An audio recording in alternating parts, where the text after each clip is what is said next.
Dollar. Dirt and money, no soul. Had to go and get it, ain't no time to kick it. Got a stack and flip for my foes. Dollar.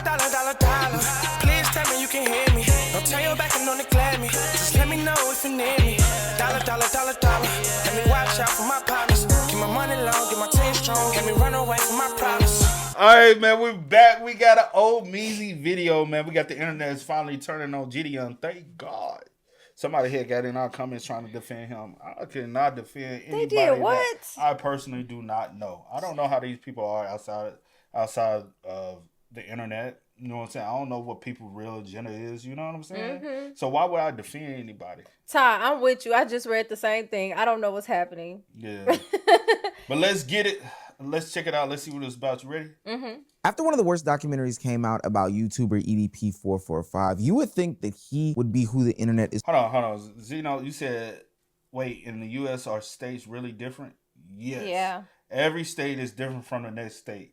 And within the state, things are different but depending on what region of the state you are in. Mm-hmm. Like in Tennessee, there's we always say it's 3 different parts. Like all parts are different. Ask Kay and Cammy if they still in here. They'll tell you, like, West Tennessee is different than Middle Tennessee, which is different than East Tennessee. Yeah. Documentaries came out about YouTuber EDP445. You would think that he would be who the internet is calling the villain. But the internet is turning their sights onto somebody else that was a part of catching EDP445 and claiming he's actually the biggest villain of them all. I feel like I was a victim of EDP, but I think I was mainly a victim, this is gonna sound crazy, but mainly a victim of JiDion. YouTuber JiDion claimed for years that he didn't know exactly the full story behind the whole EDP445 situation. But he did claim that there was going to be a documentary that would come out that would reveal all and make his name look so much better. I think the documentary the documentary is gonna tell all. But now that the documentary is out and claimed studying hard as the documentary is gonna tell all. They're being made on his name, even some of his biggest fans and supporters are starting to turn their back on JiDion. I am a huge fan of JiDion's content. I watch almost every single one of his videos, but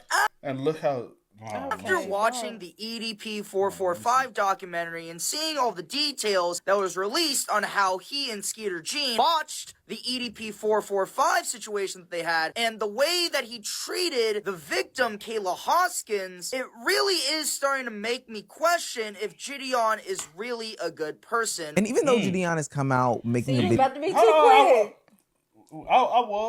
Damn, this boy.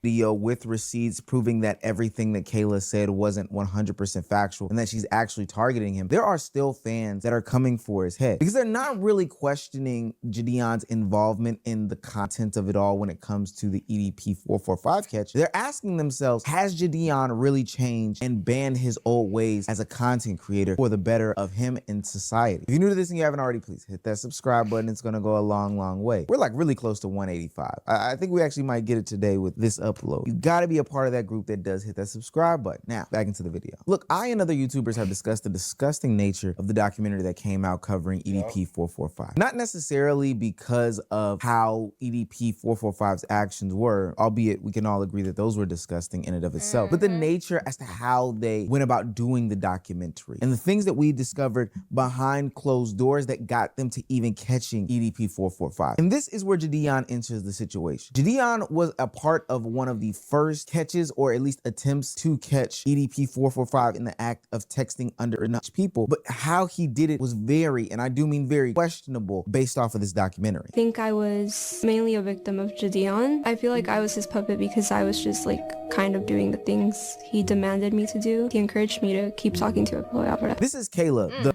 Do y'all agree whether like how, if you watched the doc and you heard her side and how she explained everything, do y'all also look at her as possibly being a victim of JiDion in the atmosphere of,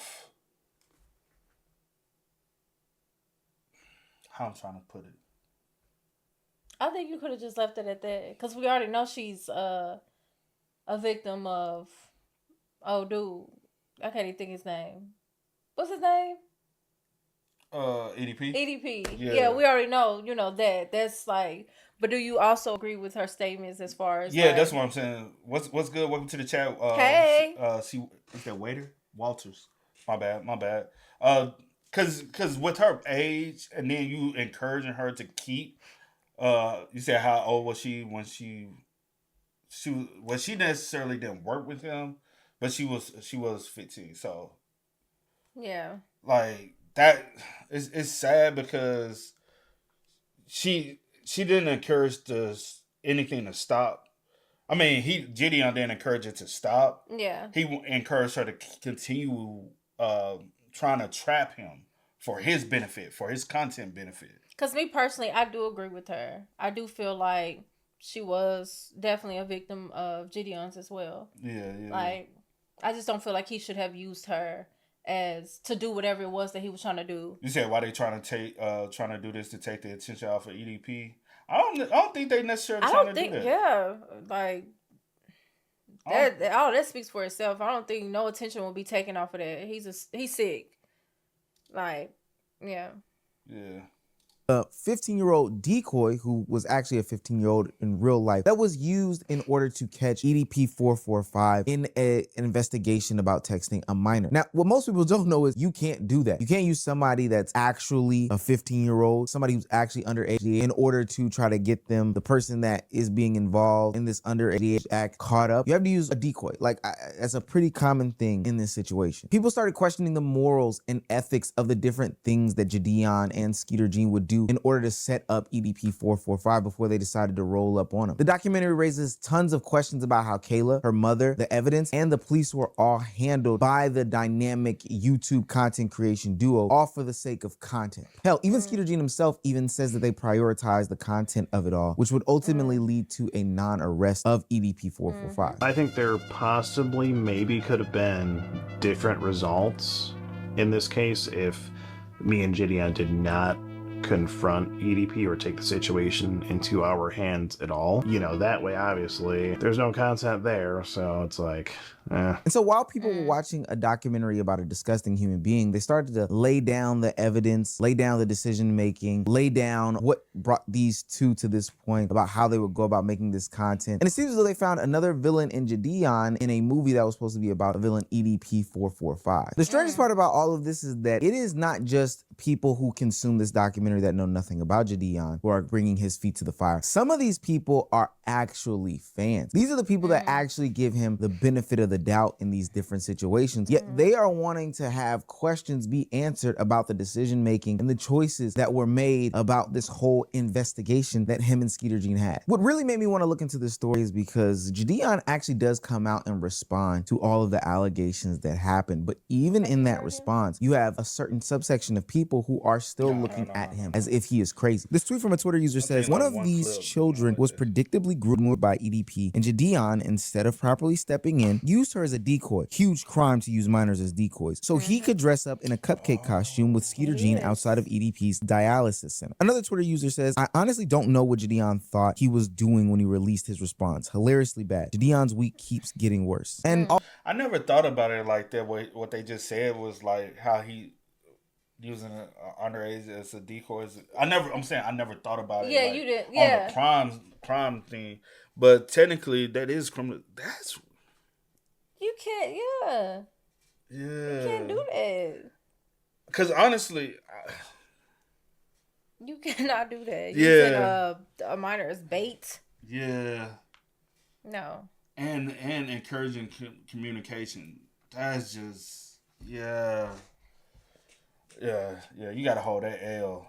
Albeit they do have some credibility there. I don't think that titling a video, I invited a known pred to a Discord server full of minors to see what would happen, is probably the way that you would go about a response video. But hey, you've got to get the clicks and the views, right? That's what Skeeter said. Where's the content in it? So what exactly does his response say? For what it's worth, JiDion does clear things up, but he doesn't address the bigger question that's being asked in the conversation that is new about JiDion. And what has been a he said, she said so far, JiDion drops a response video titled My side of the EDP doc, in which he provides receipts, Discord messages, iMessages, police documents, and a bunch of different evidence that does help clear his side. He addresses a lot of the serious, and I do mean serious, allegations and narratives that Kayla, the 15-year-old decoy, has placed on him as to his involvement in the whole EDP capturing situation. He starts it off by clarifying the fact that he did not find a 15-year-old and place that person in front of EDP, which I think is actually very good that he did, because a lot of people are running with that narrative. The reason why I gladly took the blame for EDP meeting her through my Discord, because at the time, I truly believed that's how he found her, and I wanted to take accountability for my role in this occurring. But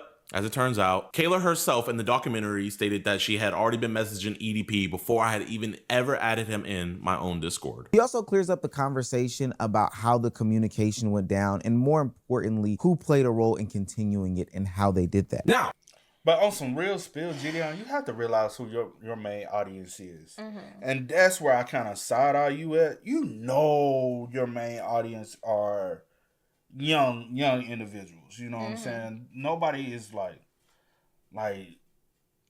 really of that upper echelon of age and maturity. You know what I'm saying? You have a lot of, because your claim to fame was basically solely off of trolling and doing pranks and what he's. So why would, if I know I have a server full of young people, why would I invite somebody into a server for whatever reason that is on that time? Yeah. Yo, shout out to Team for that sub. Shout out, Team. Shout out for the sub, Team. But you get what I mean, though? Facts. Like, I don't know. I just think I think on that part of it, it's just so. And I also, the fact that, I don't know if he's like trying to like justify the reason why he used her, because she was already talking to him on her like on recording. Yeah, but I'm still like, no, you as an adult should know, like, that's still a no. Yeah. You feel me? But fast forward to when I found out about this whole situation. When I first got on the call with her, I let her know I didn't feel comfortable with her talking with her being underage. So I came up with some clever ideas to where we could switch off and I could take over communication and she wouldn't have to. Here's one of those examples that I gave her. Maybe we could say something like, my parents switched providers and I couldn't get my number, so this is my new one. And then it'd be a number that we could text through. And granted, in that call, she did agree that Or what you could have did, which I told you, could have bought the number off of her. Really could have bought the number off her. yeah. People do that. Hey, I want to buy this number off of it and transition this number to it. And you could have met up with her mom. We could have went to a store. You have the money, Mr. Millionaire, and could have bought it off of him. $250 to take over the line, and we transfer it out. I'll buy you a new phone and everything. Here you go. What's that to you? It's content. You can write it off.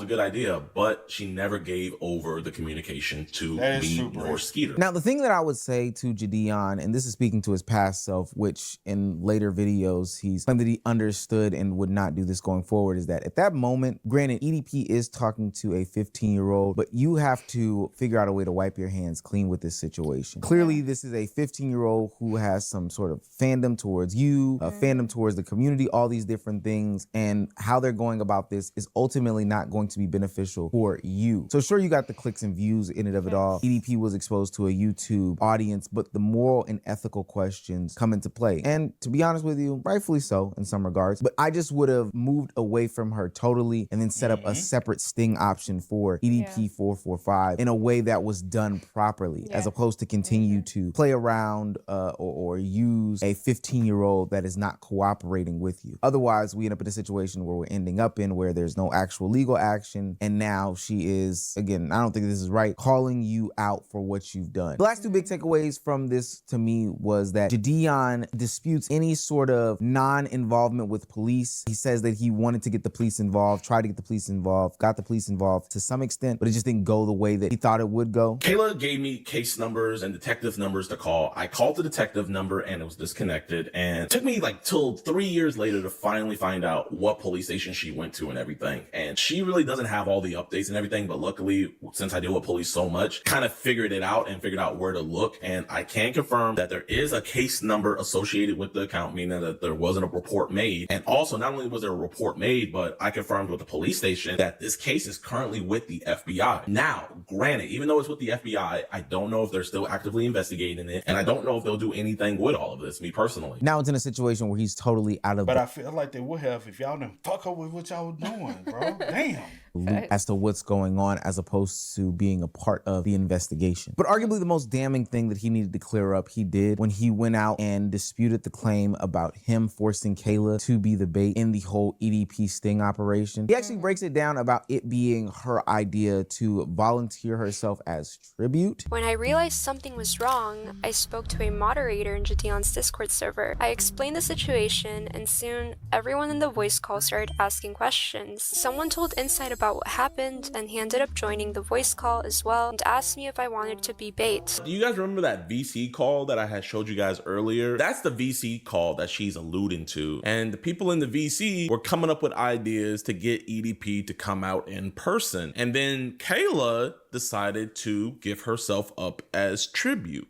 Lure him to a hotel, yeah. Nigga, but she decided to give herself up for tribute. She's 15, bro. Still a minor, like, bro. I'm still like, you still weird, bro. like, no. You still on weird timing to even trying to You justify like, you should have that. been like, no, not doing that. Nah, if we really want to make what you laughing at, if we really want to make sure that he's held responsible and something is actually done, no, let's not do that. You deal with police a lot. You deal with all this stuff a lot. You should know that. Talking about some age of 50, a minor volunteered. So we was like, she yeah, she was volunteered. willing. We I ain't never heard no bullshit like that in my life.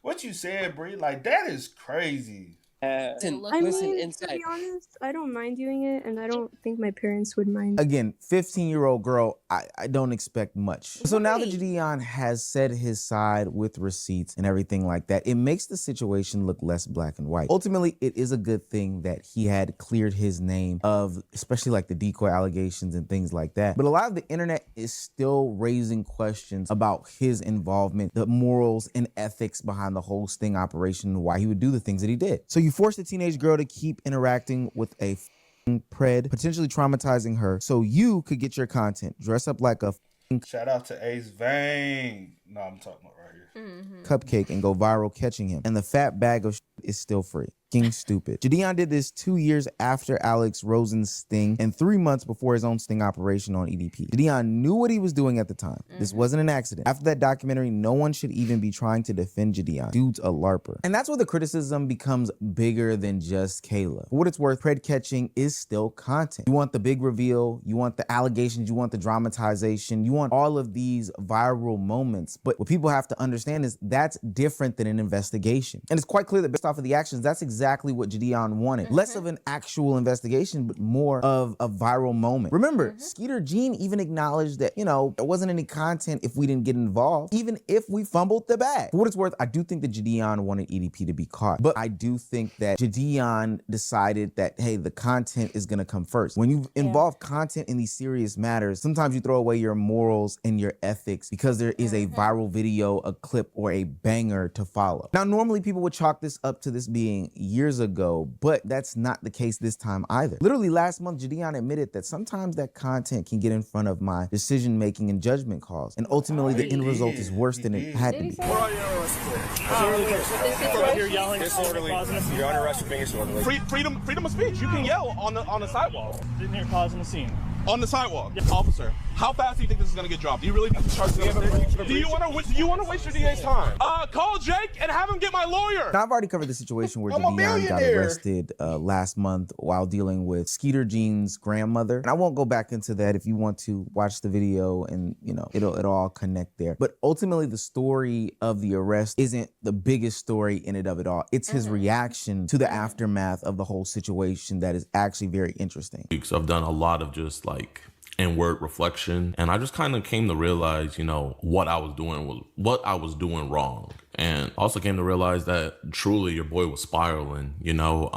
I was genuinely losing the plot. I had to pay 6+ figures for my lawyer fees. That money could have been used for the betterment of society, but now it's being used in the legal system. I've come to realize that, you know, genuinely streaming makes me the worst me.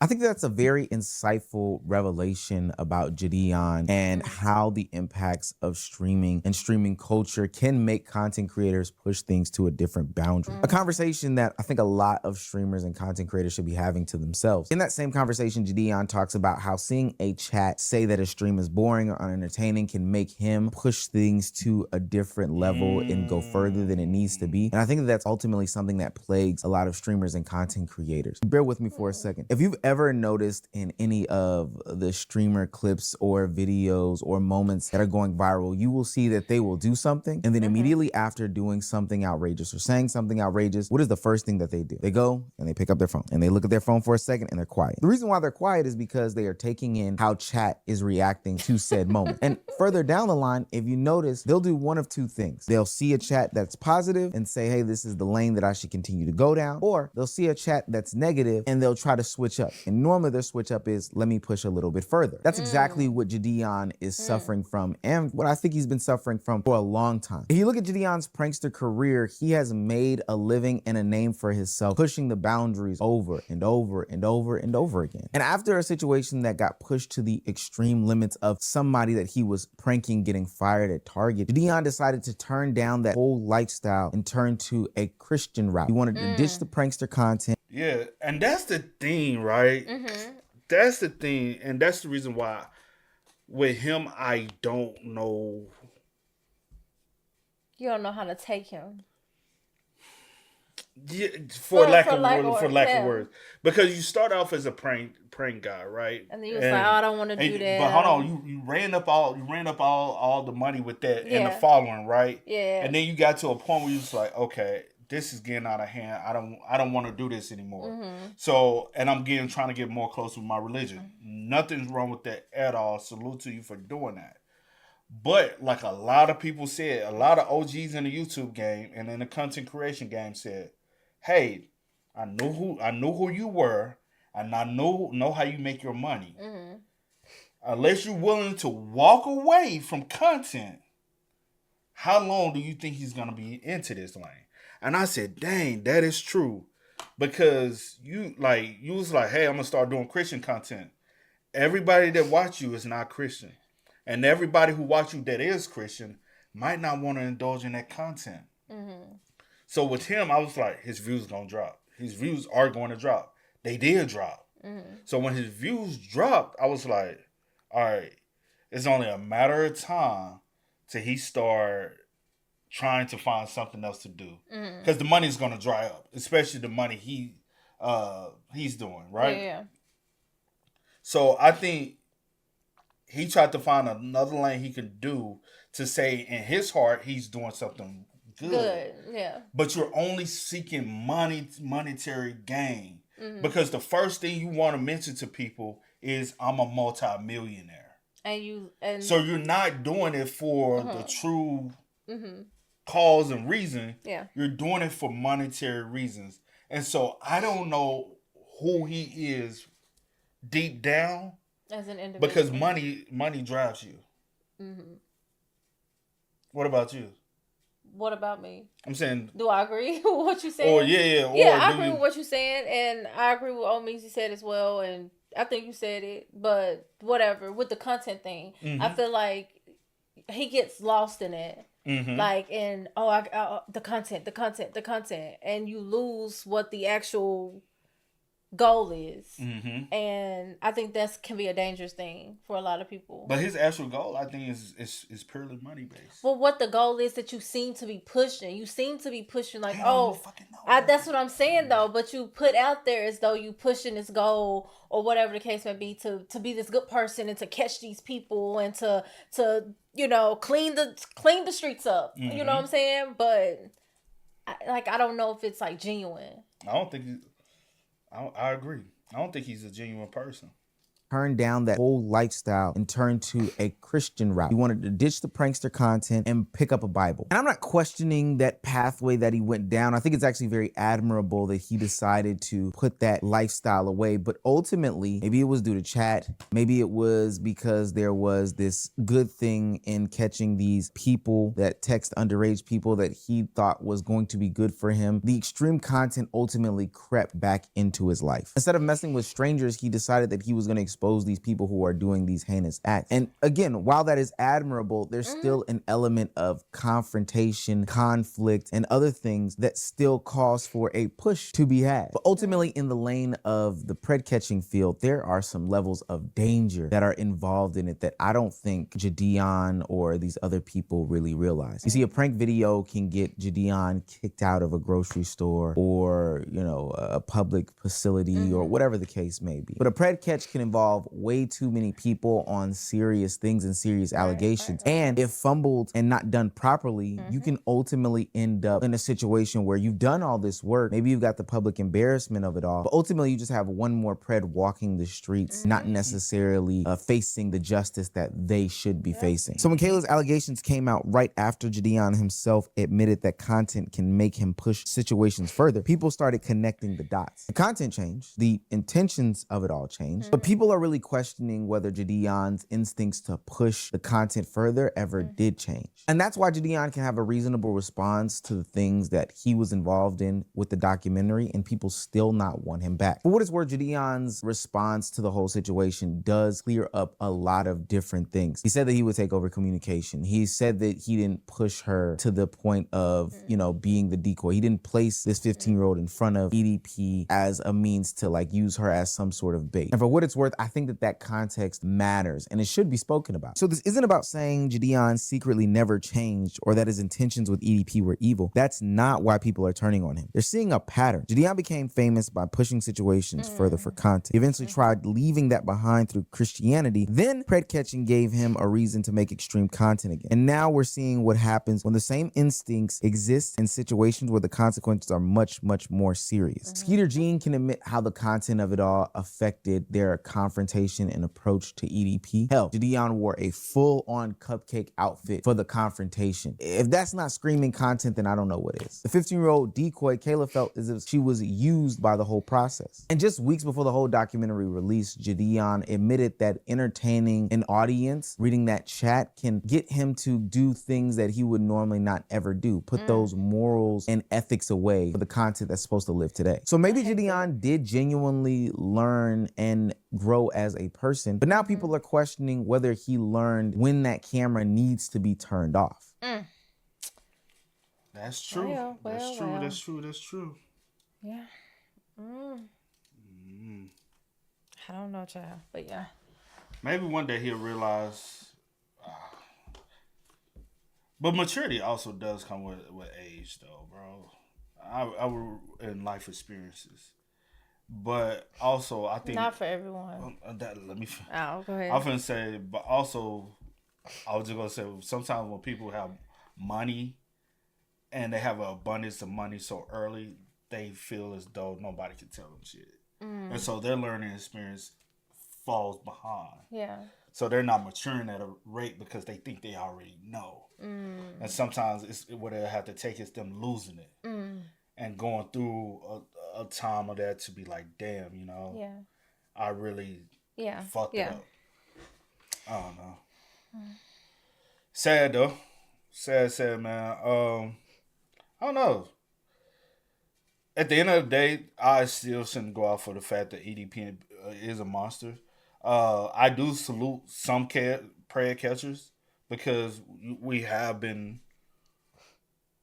putting those people on the forefront and really realizing that the prayer thing is way worse than we probably ever thought. You know what I'm saying? Growing up, we just to catch a predator. It was like, okay.